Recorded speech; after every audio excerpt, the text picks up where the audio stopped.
Simcha, celebration, Simcha, Simcha, celebration of life. Hello and welcome to Simcha, a celebration of life. I'm your host, Aaron Halevi. The 2009 Yiddish Festival in Cape Town raised a number of questions for actress and singer Kelly Jo Levy, especially around a feeling of deep connection to her Jewish roots. The beautiful and sometimes haunting melodies, as well as the lyrics of the songs performed at the festival, prompted a journey of exploring her identity as a young Jewish woman. This culminated in a show called Yid Dish, which has become part of the celebrations of 175 years of Jewish life in South Africa. La la la la la la la la la la lo me singen, chitty bim, chitty bom, chitty beep bum bum bum bum bum, chitty bim, chitty bom, chitty beep bum bum bum bum, chitty bitty bitty bitty bitty bitty bitty bitty bitty bitty bitty bitty beep bum bum, chitty bitty bitty bitty bitty bitty bum, chitty beep bum bum bum bum. I did go to a Jewish day school, so we learned a lot about Jewish history, Jewish studies every year, but we never really learned about our link to the shtetl. The fact that 90% of the Jews here are Lithuanian means that there's a very strong cultural connection and similarity.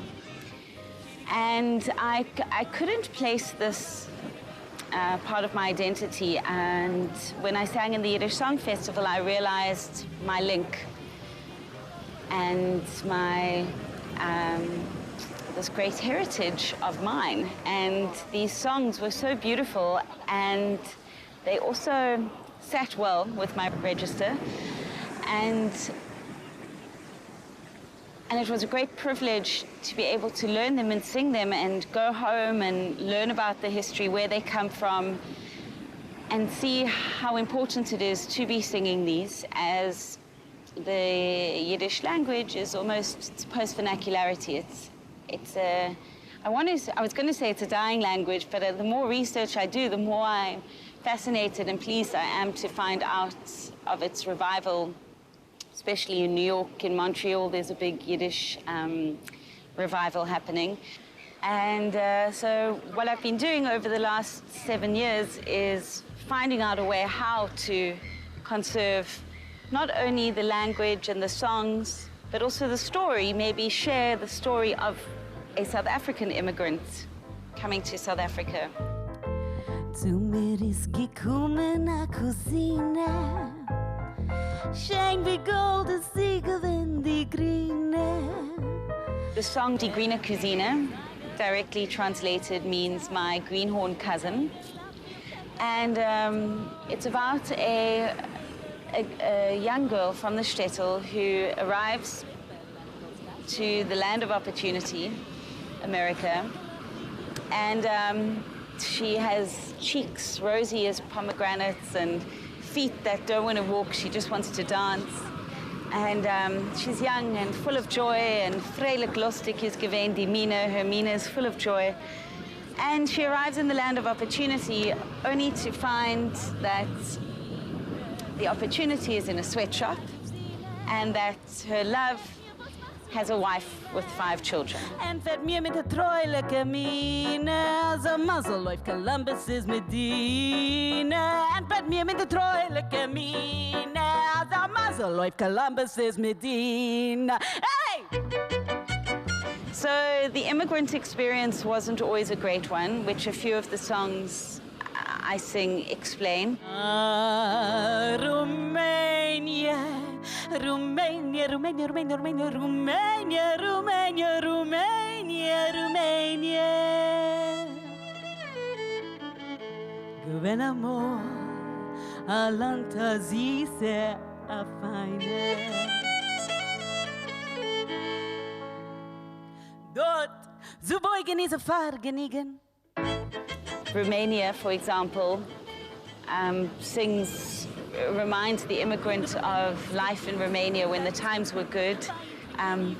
The foods they ate, a mameligele, pastromele, and a gläsele wine, a glass of wine. And so the song's about eating and drinking Romanian wine, and he who kisses his own wife is Meshiga, and it's very cheeky and lovely.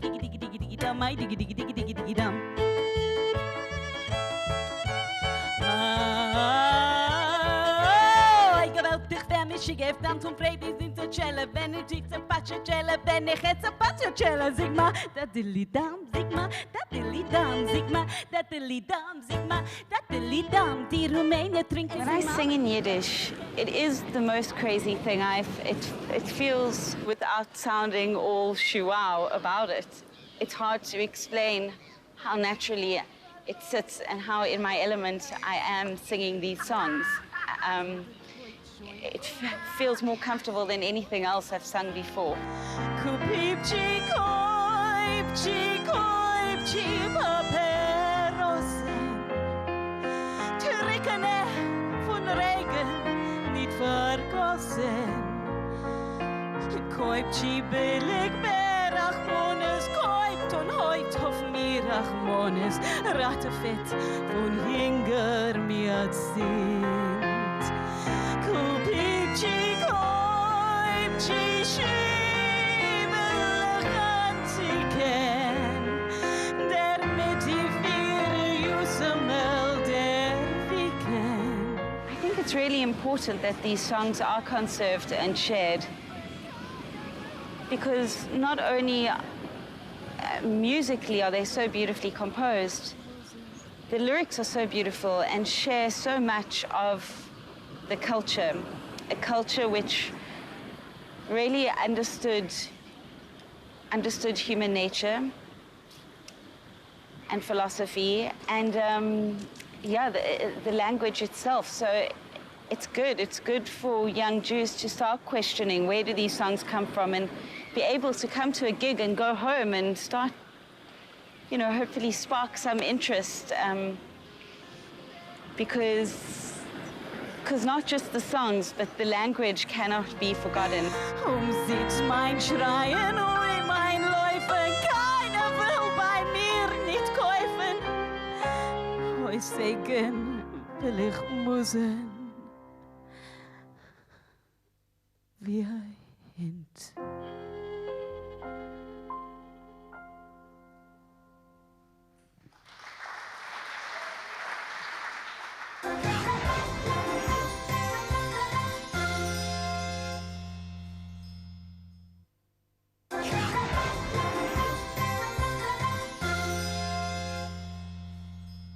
Welcome back. Today we have a special treat for you in our cooking segment. We decided to ask 3 women to share their favorite Kneidal recipe with us, and I had the privilege of being the royal taster.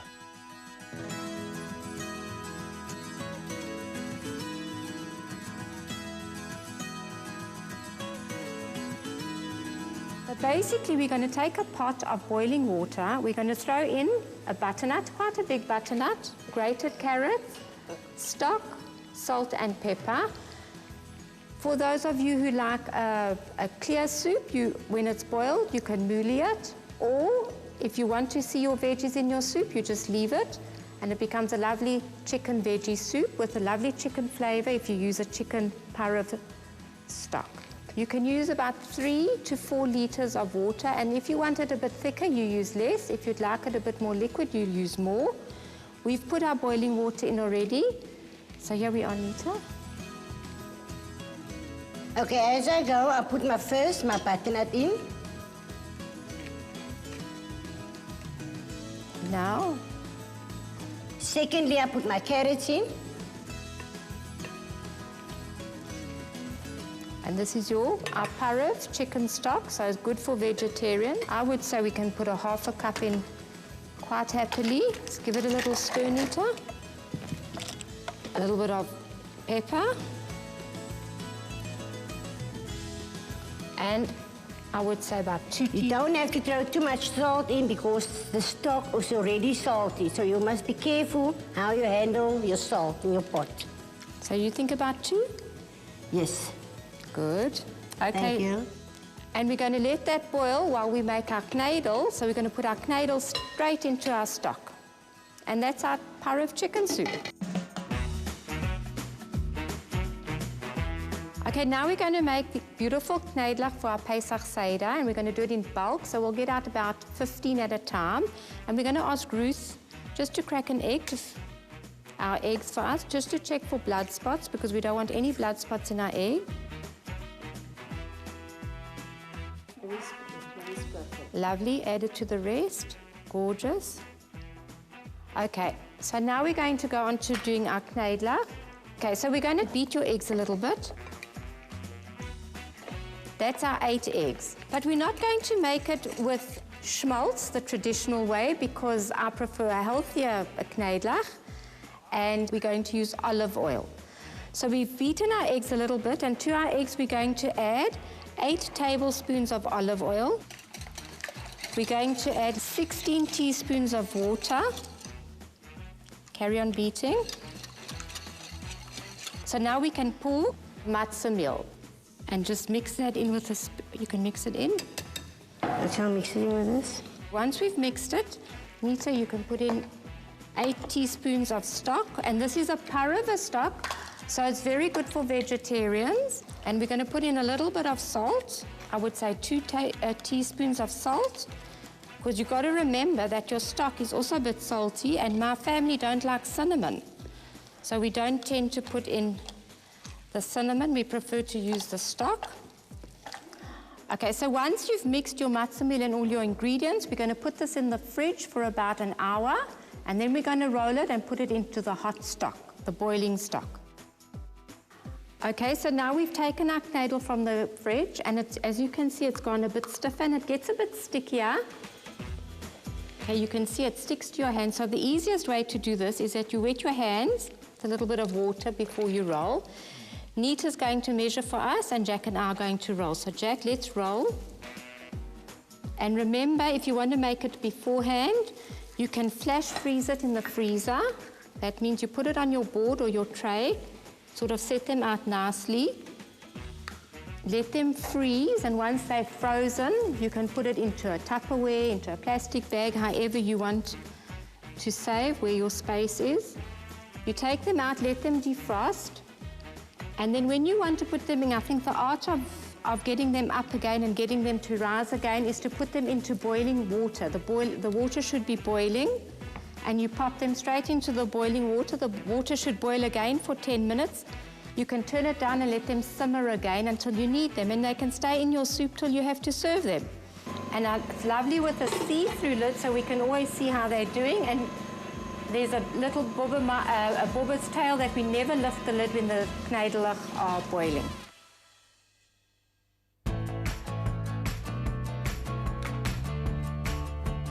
Truth be told, I first started eating kneidel only the first time about 5 years ago, and it was quite intimidating to even try and think about making it.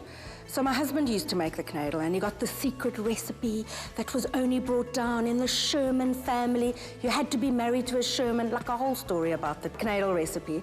So actually what it turned out to be is that it was on the side of the Mosmarks box, and that was the kneidel recipe. So eventually we were sitting and talking, I was sitting and talking with some friends of mine about kneidels and how they just don't taste nice because they're never cooked inside, right? Some of them you can literally play tennis with.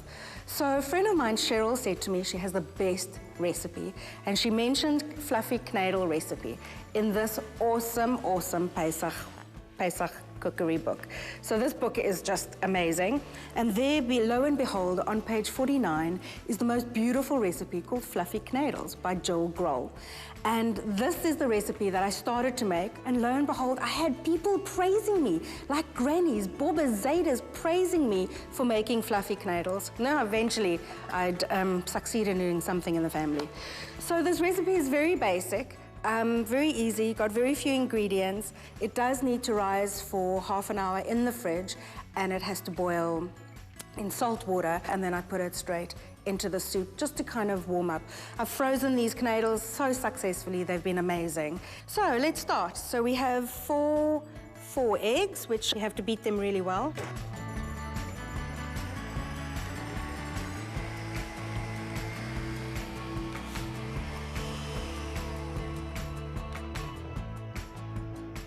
Right, those look nice and mixed. If you don't have a mix master, you can certainly use a hand blender. That's what I use at home.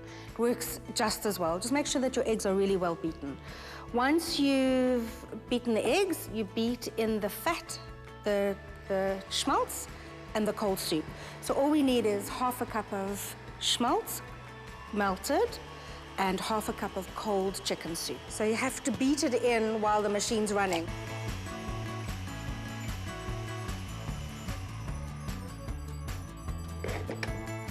Right, so now I'm going to add the rest of the ingredients. Teaspoon of salt. And now your spices are really whatever your family kind of like tastes are like. I think Kneidal making is trial and error regardless. See, probably too much cinnamon there. And literally I'm using like a pinch. Like, I don't even know how much is supposed to go in actually. I've added the seasoning and I'm going to take the half a cup of matzah and I'm going to add the matzah meal. And then I'm just going to stir it in. It's a very sloppy mixture. It really is, and it looks like it's never, ever going to set. And surprisingly enough, after about half an hour in the fridge, it does set. That's it. Then it's going to go into the fridge, and then we're going to boil it. Right, so I've taken the mixture out of the fridge. It's firmed up really nicely, and now I'm going to roll them, and then we're going to stick them into a pot of boiling water. So always good to wet your hands because the mixture is quite sticky. And I'm going to make fairly decent size ones. Always remember that a Kneidal does actually expand in size. So now I'm going to take these balls, these Kneidals, and I'm going to put it into the rapidly boiling water. There's no salt in the water. It's going to cook for about 45 minutes. So they do tend to drop to the bottom, but they do pop up to the top when they're cooked. Let's re-roll that one. That's it.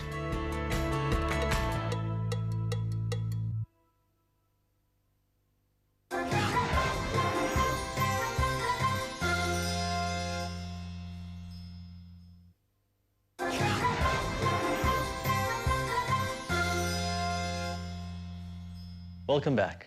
With Pesach, the Jewish Passover, around the corner, women around the world are busy planning what to cook for their Pesach Seder, the festive meal.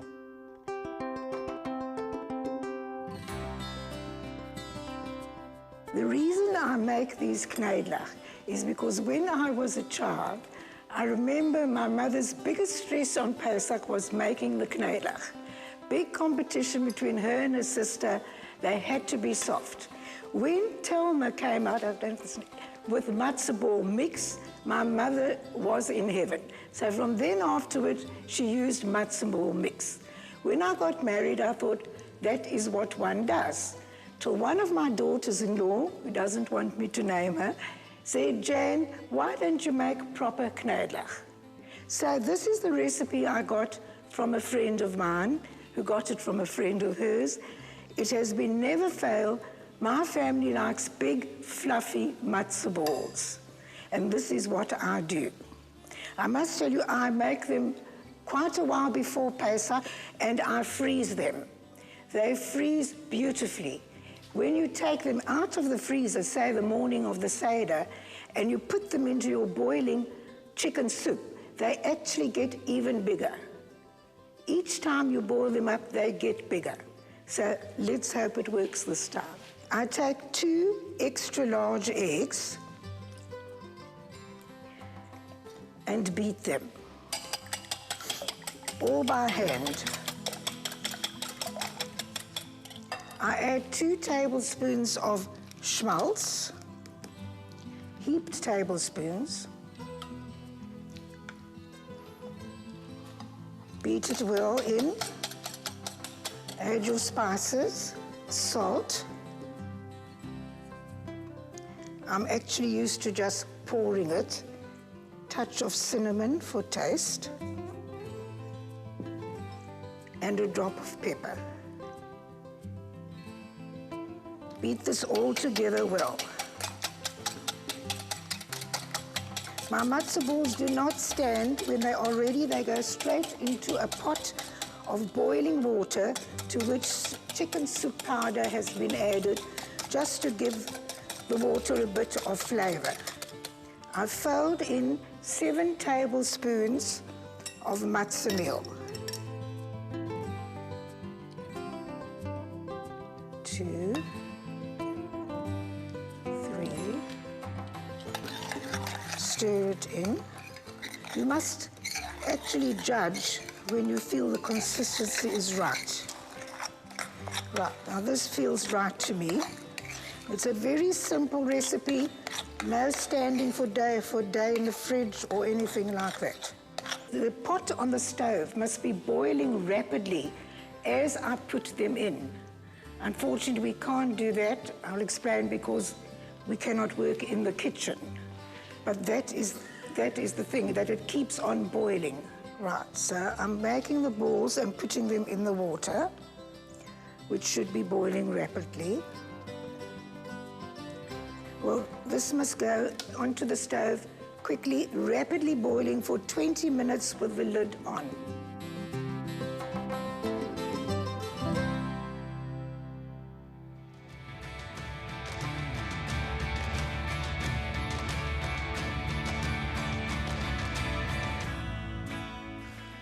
Well, here I have 3 completely different Kneidal recipes, and I don't know who's made which ones, but I just can't wait to try them. So this is number 1. Firm texture, you can see by the spoon.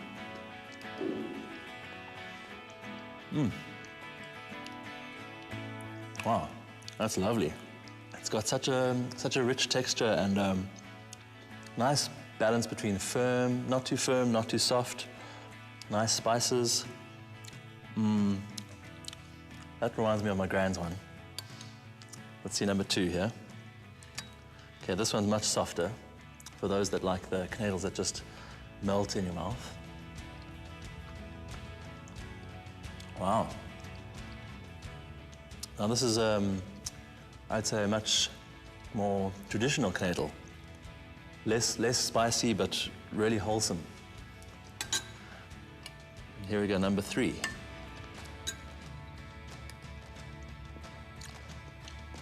Sure. I had no idea Kneidals could be so different. I would say this one has got more of an earthy kind of texture, quite a lot of cinnamon, more of a spicy kind of texture. And as you can see, the Kneidals here are actually in the chicken soup, and that's what makes it. It's the combination of the Kneidals and the chicken soup that just makes the whole thing lekker. And these are all such amazing different Kneidals. They're all delicious in their own ways. Different flavors, different textures. I actually had no idea that Kneidals could have so much variety. They're all wonderful. I don't know which one I would want to have in my home. Well done.